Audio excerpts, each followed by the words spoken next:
This is Lisa Tucker, host of The Book Cover, which showcases local literary personalities. So listen to The Book Cover on the Borderline. And remember, don't judge a book by its cover.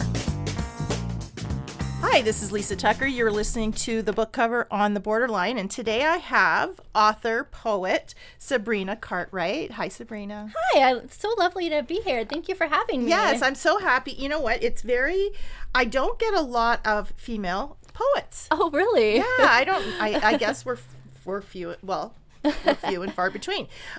So you've got quite a body of work. I do. So let's go all the way back to the origin story. When did you know, what is your background? Well, it's a bit of a crazy ride. When I graduated high school, I really didn't know what to do. So I took early childhood education at Sioux College because I thought that, maybe I could work with kids, but it didn't really work out that way.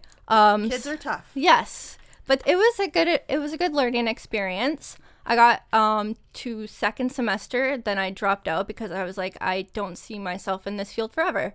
I don't want to be wasting my time on things that I can't see myself doing. Absolutely. And then so I just kind of floated around for a while, and then I did social work in 2014.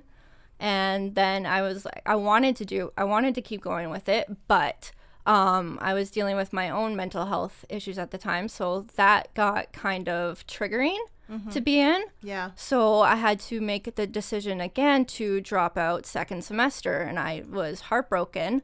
But then after that, I dropped out of that. I kind of floated around for a few years, and then I started writing in 2000. Well, I've been writing my whole life, basically, but, I started, really writing in 2016, and then I started working at Tim Hortons, so that kind of, gave me something to do.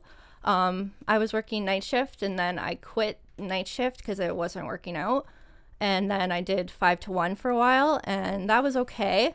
And then in 2020, right before the pandemic, I did digital film production at Sioux College, but it was during the pandemic, so it was online, and it was something very difficult to do online. Yeah. So that didn't work out, and I was like, I don't really see myself in this again. So The third time I dropped out, and again I was heartbroken because it just kind of feels like I'm a 3-time college dropout working at Tim Hortons. No, but it's good to know. Yes. My daughter did the same thing. She thought she wanted to go in law and security at Sioux College. She got first 2 weeks. She's like, no, this isn't for me. And she dropped out.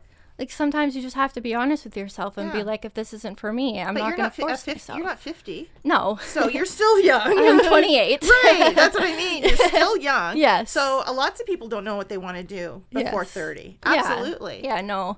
It was just a lot of pressure from society. You have to know what you want to do at this age. Yeah. And I was like, I don't know yet. I'm not going to force myself to know. My daughter's experiencing that as well. Yeah, it's so hard. Yeah. And then now I'm taking mental health and addictions through Canadian Career College. And this I can see myself doing because I'm absolutely in love with learning about mental health and addictions. And that's kind of why I write, because of my own mental health struggles. I'm autistic with ADHD and anxiety and all that fun stuff. Beautiful. A constant overthinker. I don't think you're alone. Well, you're not even alone in this room. So. No, a constant overthinker. Yep. So that's why I write. Yeah. So yeah, it's been a wonderful experience so far, and I have big goals for it. I started a support group back in 2018 with one of my best friends called Let's Talk Mental Health. We have a Facebook page and a YouTube channel. Beautiful. It's kind of on a hiatus right now because I'm in school, and that's my main focus because it's I gotta get through this. Absolutely. But it's something that's gonna develop in the future. Wow. So yeah, that's my educational background anyway. Well, I just want to say something quick. It's so I was diagnosed with anxiety disorder in my early 30s. Okay. And it's so much more talked about now. So it's so much easier to have anxiety or OCD now than it was like 20 years ago, because people talk about it now. Yes. Like they make jokes, oh, I'm an overthinker. That's all I do is overthink. Yeah. Like, I have to throw away this piece of paper. I think about 15 things that I could have done with this piece of paper before I threw it out. But at least now it's more like people recognize it and people laugh. You could sort of turn it into something funny because you still have to deal with it no matter what. You might as well deal with it with a laugh, right? Exactly. Yeah. So it's a better time, if there's ever a good time to have like anxiety, it's a better time to have it now than it was 20 years ago, or maybe 50 years ago, or 100 years ago. So yeah, that's cool. So you used writing poetry as therapy. Basically, yeah, it was kind of like my coping mechanism, my way to function on the daily, like all my like dark thoughts, like the thoughts right before bed kind of just start pouring out, and then the only way to do it was to like, not to do it, but like to get over it was to write. And so I started doing that because I went on medication for my anxiety called Zoloft, and that kind of like got me out of my comfort zone, and I started writing, and I was like, I should publish these. I should just do it. Like, where could I go wrong here? Right. And you're publishing, who is your publisher? Just through Amazon. Oh, Amazon. Yeah. Okay. Yeah. So beautiful. And I've got 3 books in front of me. So one is called Privately Owned and Operated, Taking Back My Life One Poem at a Time. I love that title. From There to Here, and Words to the Forgotten. So let's start with Privately Owned and Operated. Was that your first one of these? No, actually, my first one, it's at home. Oh, I forgot to grab it. It's problem. called Inside This Strange Head of Mine. Oh, I love that, because it's real. Yes. Yeah. It's just it's about poems from like my like teenage years, my like younger years, and from like 15, from when I was younger. Like, it's kind of like it's a bunch of like silly poems about like relationships and crushes that I had growing up. That's so what like, you write about when you're 15. Exactly. Because that's your angst, right? Exactly. Yeah. And then my second book was Words to the Forgotten. So that's like a little bit like older and more, I guess, wiser. Like I think like late teens, early 20s, I guess. And the title. Where did the title come from? Words to the Forgotten. Or the Forgotten. People that are constantly stuck in their head, people with anxiety, PTSD, any sort of mental illness that feel like they're constantly like alone and that they have no one to turn to. They feel like the forgotten. So this is dedicated to those people who feel that way, because no one's truly alone. We have somebody with us. That's the time. That's a great sentiment. I love that. So that's where that title came from. That. And then your next one? Privately Owned and Operated is my like late 20s, from like 24 to 28, I guess. A different time in my life where I was feeling a little bit more like better. Like these poems are kind of a little bit more dark. The Words to the Forgotten are darker. Yeah, and this one's a lot more lighter and a lot more happiness. And these ones in this book, because like I was in a better place at the time. Well, even the cover. I know. The cover shows that you were in a better place. It's flowers. Like it's nice and bright. And pretty. Yeah. A lot of the poems are very happier. Like there are some like deep dark ones, but then from there to here is basically like the first half of my life, like from like childhood to my late 20s, like kind of early 30s. So like from everything from there to here, everything I went through to get to where I am now, it's all wrapped up in this book. And there's a few extras that I wrote just to like bring some new poetry to light, instead of just like, because like these are poems that are from here and my first book all wrapped up into one book. Okay, and that's From There to Here. I like that. Okay, that's a great title. Yeah. From that, it explains it. It explains From There to Here. Yeah. Now, what did writing the poetry do for you and your mental health? Like, explain to us how it helped, because I think there's a lot of people out there that are going through the same things that we're going through. We're going through the, anxiety and the overthinker, and and they say poetry. How is poetry going to help me? Explain in your words, how did it help you? Well, it kind of like takes that subconscious voices of like despair and sadness and just disorganization in the mind, and kind of just puts it to like, it kind of just takes it and it brings it to like a place that it's down on paper, and like you read it and it feels like I went through that and I survived. If I can go through that and survive, I can help others do the same. So it's kind of therapeutic for me to be supporting others while trying to work on healing my own self. Right. And it's funny, when you put stuff down on paper it's very, very personal to you. You go back and read it. Maybe you've forgotten a poem, and you go back and read it, and you're like, wow, was I ever in a dark place back then? Am I ever changed now? Look at the progress I've made, right? Yeah. Because from there to here, I bet you there's a ton of poetry, because it comes from your early life too, that is very, very dark and shows where you were. And then the later poetry shows how far you've come. Exactly. And it's nice to see that in black and white, right? Absolutely. Yeah. So what time of the day do you write? Do you write a lot at night before bed? I like being up late at night, like 2-3 o'clock in the morning, because it's hard for me to fall asleep at night. So like I'm a night writer, because I like to go for late night walks sometimes. So like I get inspiration from like the stars and the moon and sunsets and all that stuff. So like I'm a night writer. Yeah. I love that. And there's something powerful in moonlight. Yes. I believe that it connects just as, and I'm like that too. Just as people get something, whether it's the vitamin D, the sunlight, the warmth from sun. Yeah. There's something that some people get, and I'm one of them, and it sounds like you are too, from moonlight. Yes. And when it's dark like that, you're still connecting with nature, even though it's dark. Yeah.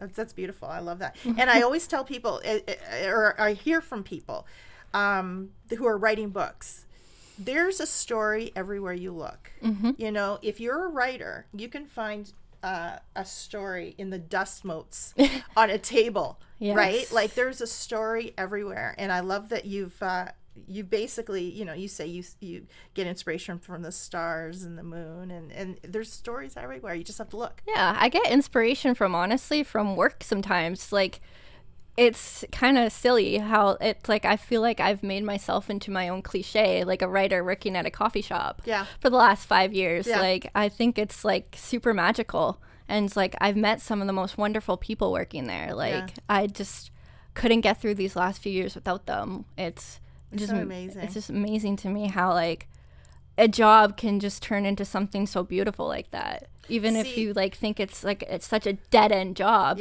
It could be magical if you make it magical. It's a gift for the soul, right? Exactly. It's funny because I write fiction, and I'm thinking of a storyline where a young girl is having trouble, you could write a book about being a server at a coffee shop. Yeah. And your sideline is a writer. I mean, I don't know how, it happens a lot, but I don't know how many people write about it. I'd love that. That would be a good storyline. My first fiction book, In an Instant, it's kind of like, it's published, but it's like, I'm still kind of working on it because like, it's not where I want it to be. Like, it's great and people have bought copies, but like I published it when I was young and I didn't have an editor, and I was just super excited to publish. But if I can tell you anything that I've learned from all the writers on here, it'll never be good enough for you. You will always, if you take a piece of work that you've done and you edit it until it's perfect for you, it'll never go out. Exactly. Right? You'll always be unhappy, because that is what writers... That is the life of a writer. My main character, Delilah, she works in a coffee shop. Oh, she does? And she's an artist, though. She's not a writer, but she works in a coffee shop. and so that's fiction. So you also write fiction. Yeah. Okay. And so that's still... You're still working on it's kind of like an up in the air, on the back burner project. My main projects right now are my poetry. Yeah, because that is healing for you. It's very healing. Very healing. Yeah. See, I find... And it all depends, right? Like you find your poetry healing. Me, I find writing fiction healing, you know, whatever I do. So what are you working on other than the fiction work? What was the title of that one? In an Instant. In an Instant. So other than In an Instant, do you have something else going on? I have a lot going on. I have ADHD, so it's kind of like all over the place. Yes, you're a very good multitasker. Yes. Yeah. I believe that. I'm working, going to school, writing books. It's chaotic. Yeah. So when's your downtime? At night. Yeah, when you finally hit your head on the pillow. Yeah. Now you had some things that you wanted to share. Did you want to share some of those? Absolutely. Yeah. Corey and I have been planning some workshops about creating a vision board. And just so people know, Corey Marks, who was also on the show and who's also a writer, you guys are friends. Yes. Yes. And we will be doing some workshops. We still got some things up in the air, but we're thinking a vision board workshop about creating vision boards, chakras and shadow work, discussing the chakra system, and shadow work, which is diving into like the deepest, darkest parts of yourself, the art of the gratitude journal, and those are some. So if somebody wanted to, like, you have social media linked with these events, or would it be from your Let's Talk About Mental Health?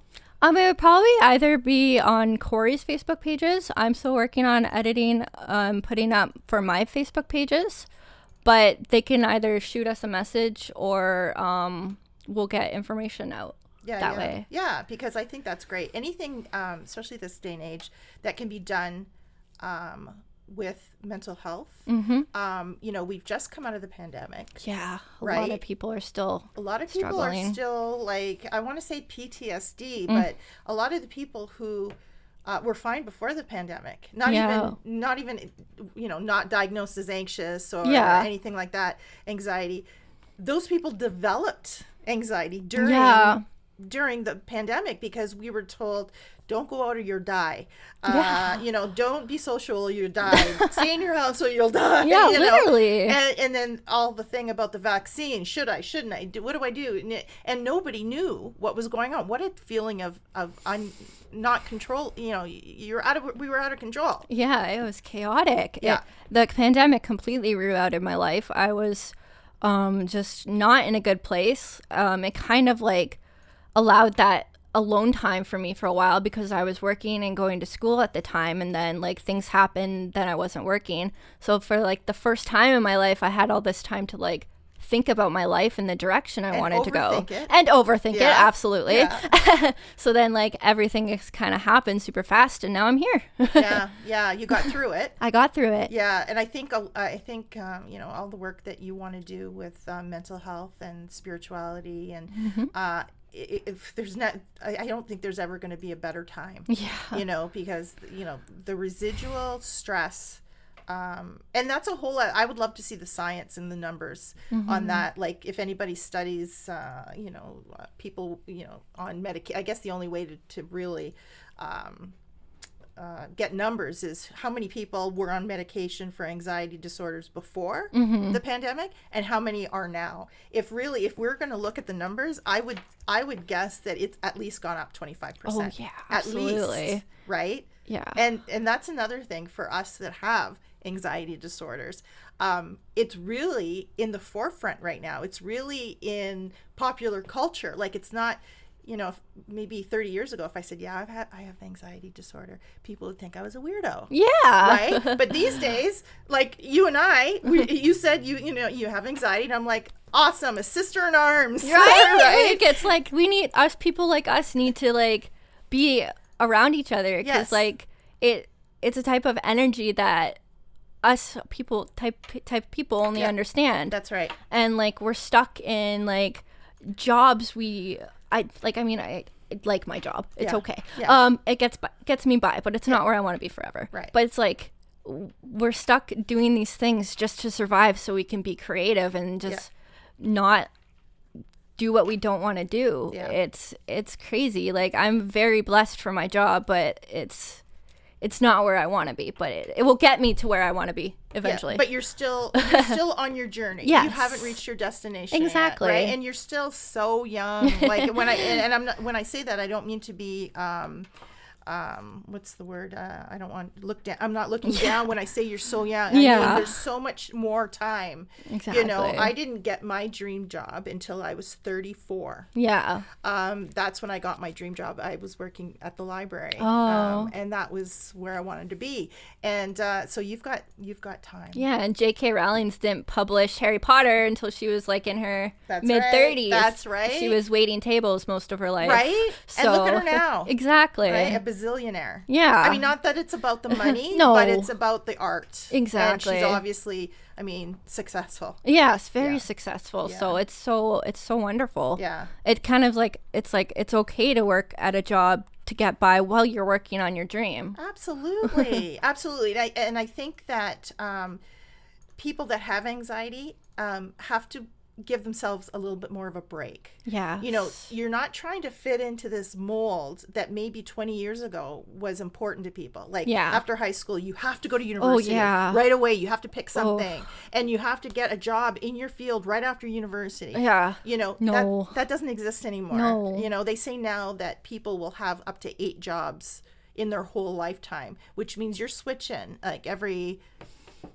8 jobs, you're switching every 5 years. Yeah, basically. Yeah. So, don't be so hard on yourself. And you know what? If it allows you to create, which is therapy to you, beautiful. It's wonderful. Right? Yeah.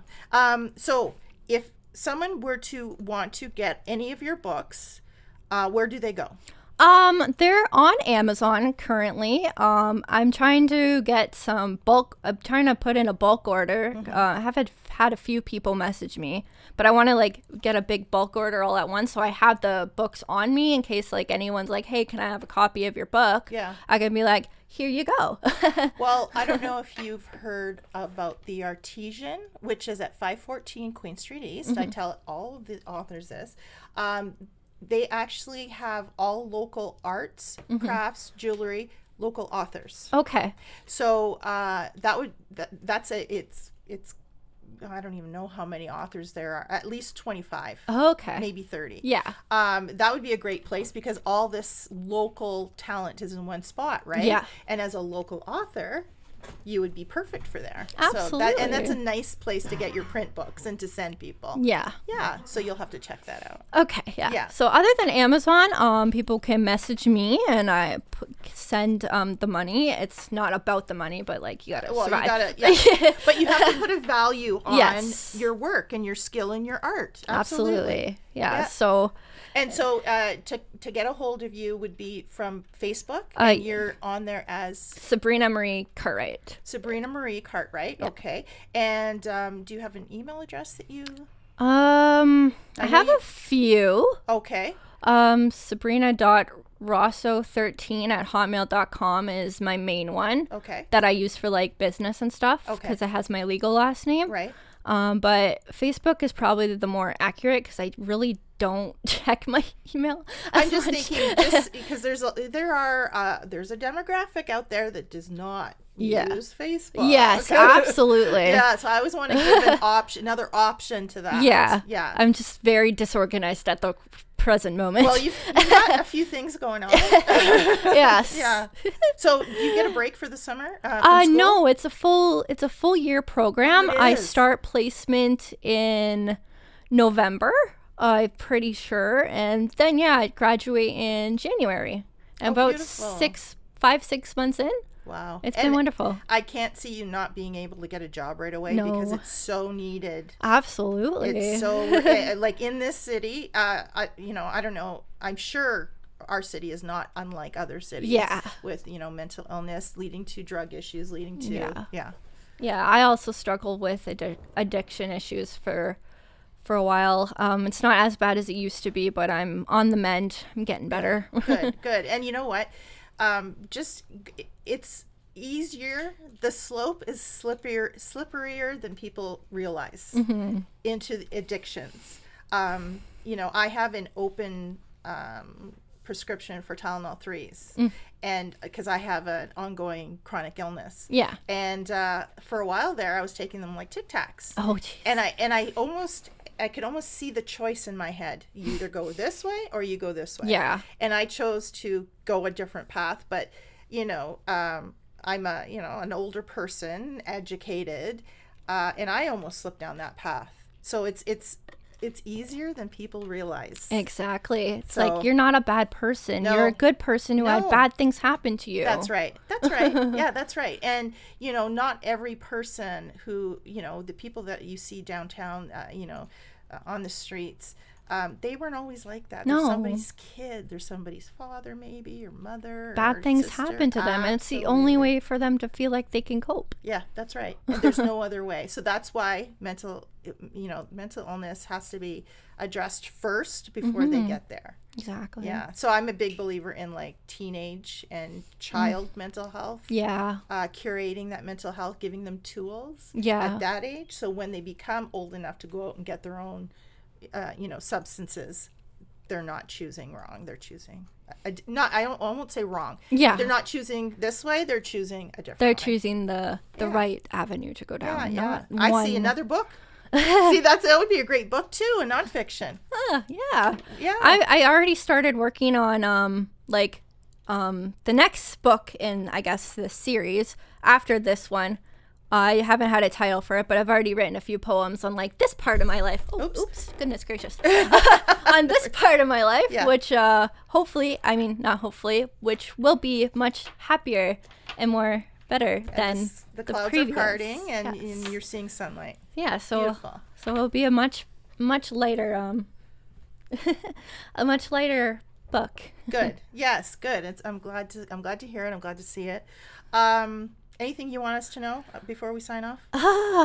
No, I think my brain is at capacity for speaking at the moment. Okay. Sometimes with my autism, I get a little overwhelmed. Very overwhelmed and overstimulated by like noise and stuff. Yeah. So I think You're tapped out. I'm tapped out. Well, I need a nap. What I have to say to that is wait till menopause. Oh, jeez. If you think you're overwhelmed now and overstimulated, that's all I have to say. I'm giving the menopause warning. Oh, dear. I know you've got many, many years before you get there, but just be warned. Absolutely. It's coming. Anyway, Sabrina Marie Cartwright, thank you so much for joining us on the book Thank cover. You for having me. And if you want to connect with Sabrina, she's on Facebook. We also talked about her email address, and hopefully her poetry will help somebody else get through maybe one of their dark times. That's my goal. Awesome. That's great. Thank you so much, Sabrina. Thank you for having me. Not it's been problem. a pleasure. I'm glad you came on. You've been listening to The Book Cover. I am Lisa Tucker. We are on the borderline. And remember, don't judge a book by its cover.